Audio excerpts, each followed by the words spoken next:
Ukiongelea habari ya damu unaongelea neno uhai. When you talk about blood, you talk about life. Palipo na damu ndipo penye uhai. Sasa Kaini anatuhumiwa na Mungu kuhusu Habili, lakini maandiko yanasema damu ya ndugu yako inanililia. Manake Habili aliuawa, lakini damu iko hai inaongea. Sijui unaelewa hichi kitu. Damu haijawahi kufa since from the beginning, na damu kama imepewa kusudi ndani huwa mpaka ilitimize kusudi. Ukisoma kitabu cha Mwanzo utakuja ugundue habari ya mtu alikuwa anaitwa Seti.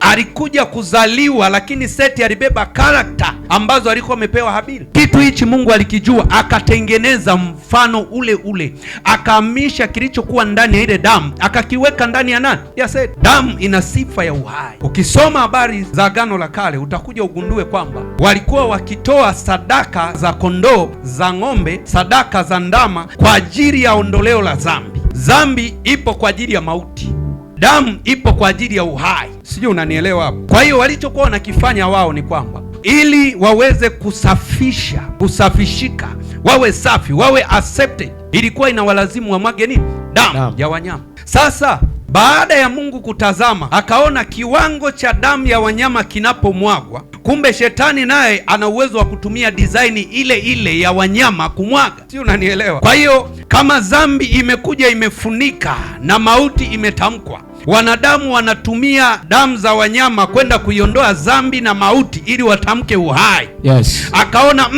haitoshi, kwa sababu wakichinja ng'ombe 7, shetani naye anachinja ng'ombe 7.